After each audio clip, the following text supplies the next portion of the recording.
Mwakoze guhitamwo imbonesha kure yanyu BTV n'umwanya w'amakuru mu Kirundi duhera ku ngingo nkuru ziyagize.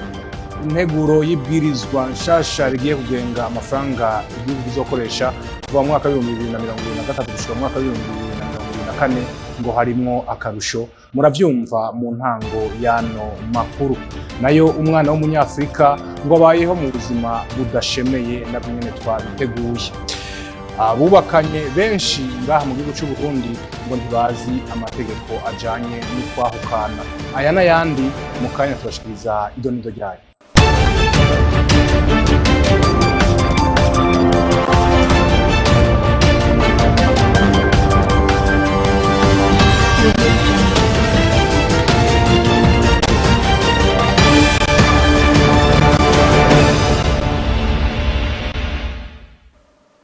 Ndasubiye kubaha ikaze nanimeje kubabwira ingingo nshasha y'ibwirizwa rigenga amafaranga leta izokoresha hisunzwe imigambi leta ifise bita budget programme ngo izoba ifise akarusho kanini.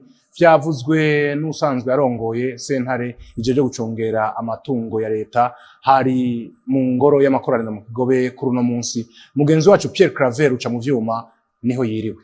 Muri iyo nama yo gutanga ivyiyumviro no kuvuga uko babona integuro y'ibwirizwa igenga amafaranga leta izokoresha mu mwaka wa 2022 ushiro wa 2023 itegura amafaranga azokoreshwa hisunzwe imigambi yo mu mwaka wa 2023 ushiro wa 2024 bita budget programme. Elizendaye arongoye sentare ijeje gucungera amatungo ya leta Cour des comptes yabaje gutanga insiguro yayo n'akarusho izobizanye. Akarusho rero mu gitwa twinjiye muri budget programme neza na neza karahari.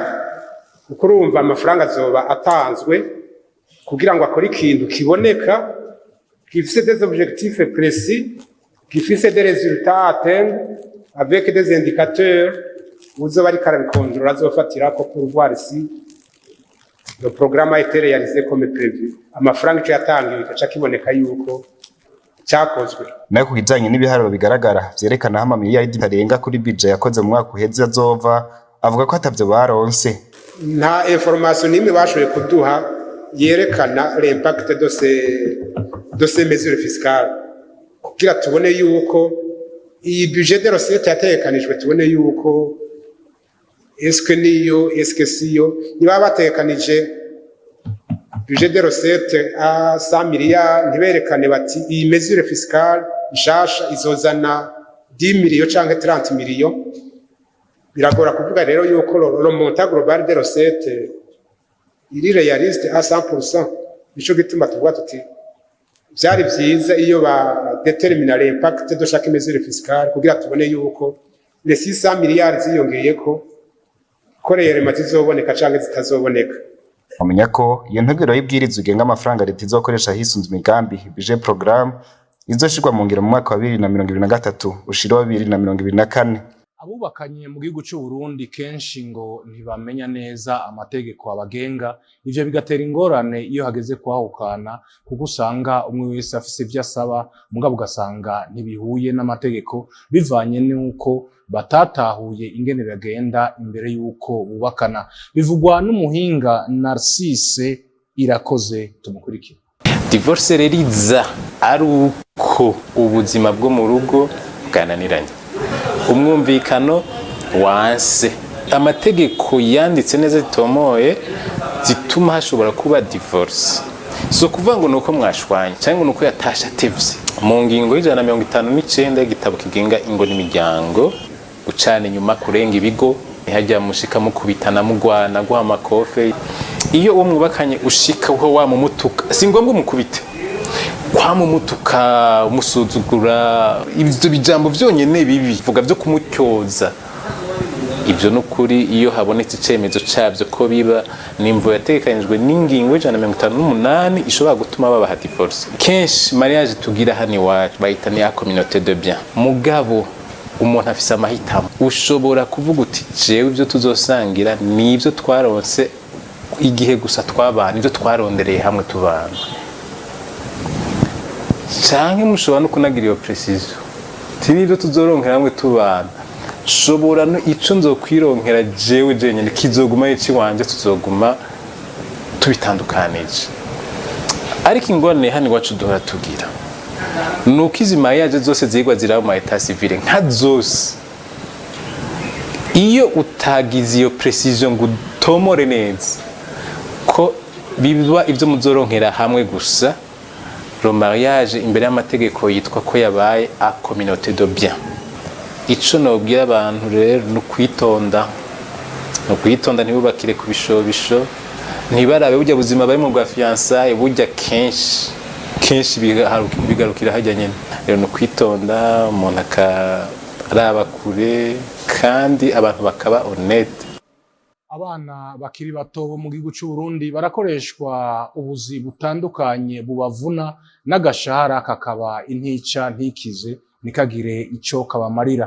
Ivyo bivugwa n'abana bakoreshwa iyi mirimo itandukanye ngaha mu Burundi mu gihe kuri uno munsi wa 16 ruheshi hahibazwa umunsi mpuzamakungu wahariwe umwana w'umunyafrika. Arlette Mugisha.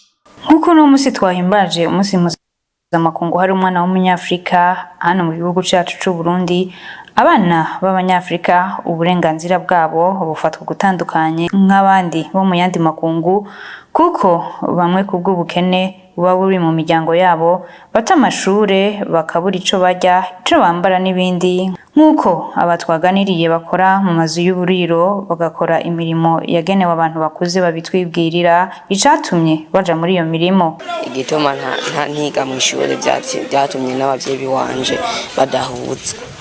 Ico gituma rero navuye mu ishuri nkiri muto cyane kandi sinifuza ko mvamo mu ishuri.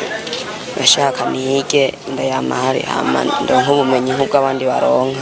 Je nahevye ishuri kubera ubukene kuronka ikaye byaragorana cyane muhira.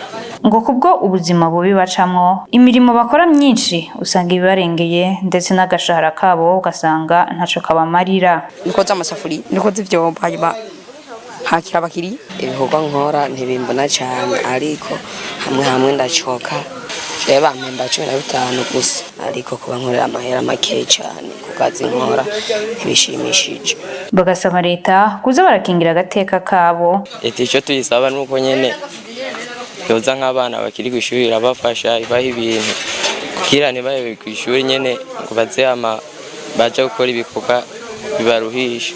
Mwamenya ko abana bakora imirimo ibaremereye hano mu gihugu cacu ari benshi ndetse rimwe na rimwe n'abakoresha bakabahohotera. Mu ruganda rwatunganijwe n'ishirahamwe FENADEB gitaho ineza y'abana, umuhinga yatanze icigwa yerekanye ko amategeko agenga abana aho nyangwa bikunyurwa nuko ico gisata atana amategeko akigenga gifise.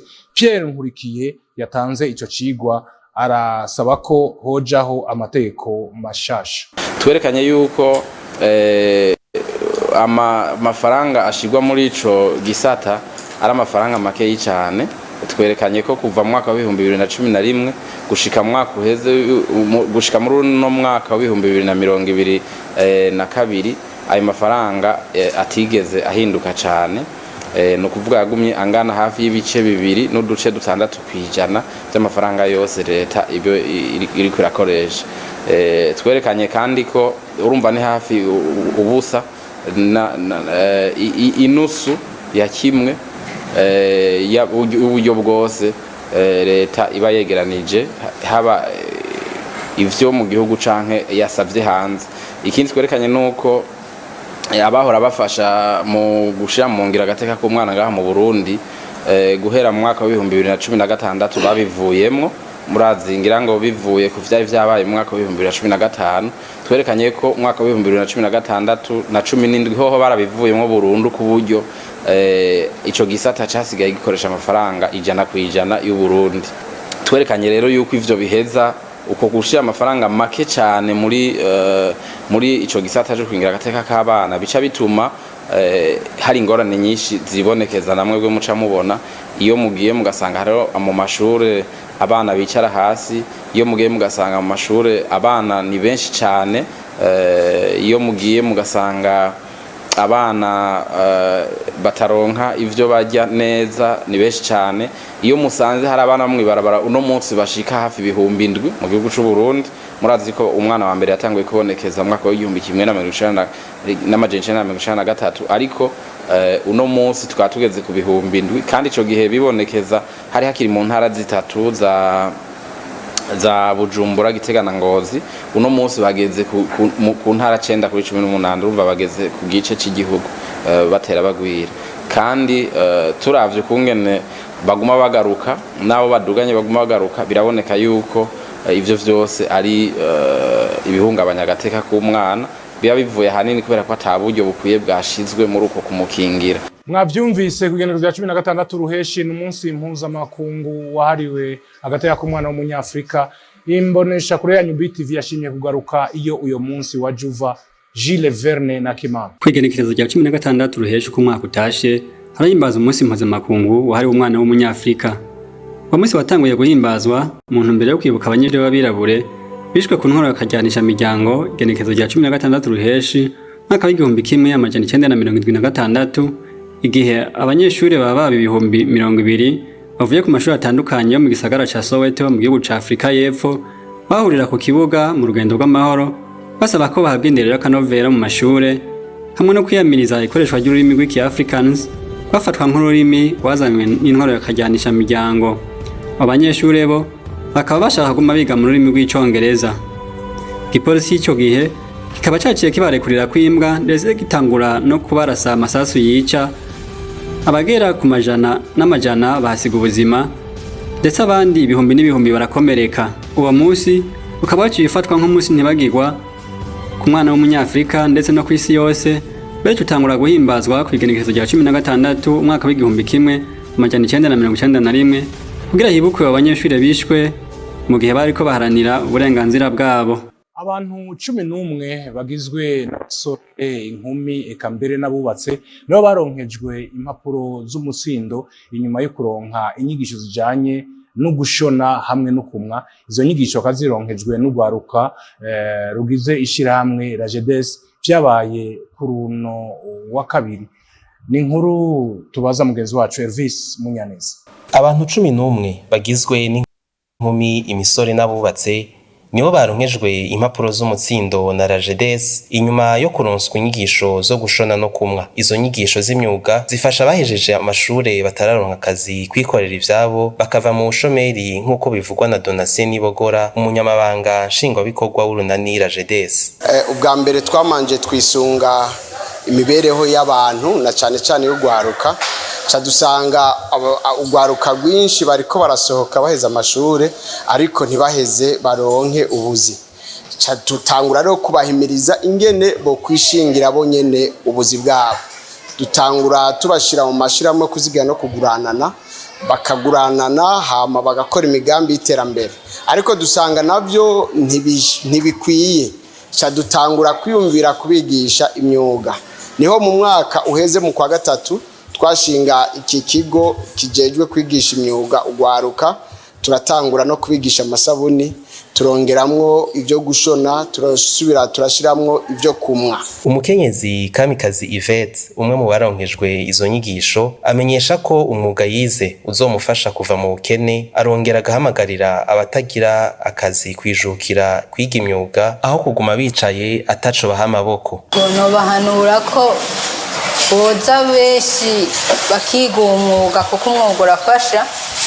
Umwuga utuma umuntu yisahiriza mu buzima, akaronka ubuzima, akaronka ngene abaho, ngene atunga umuryango. Abo baronkejwe izo nyigisho z'imyuga bakaba bagize umugwi ugira gatatu. Ico cigwa cigisha imyuga ca Rajedes kikaba cigisha imyuga yo gushona, kumwa, gukora amasabune no guteka. Murakoze mwebwe mwariko murakwirikirana ano makuru kumbonesha kure yanyu BTV. Reka ndabashimire nongene nshimire bagenzanje batorokanije no makuru gushikaho ndayabashikiriza. Sino kwibagira gushimira abari mu buhinga bw'ivyuma Jean-Claude Nduwimana hamwe na mugenzi wiwe Gilles Boris Ingabire. Amakuru yarahagarikiwe na Desire Sindihebura. Nkaba ndamushimwe vyamva mu mutima. Mugiraho muba mwubahwe naho butaha. Murakoze.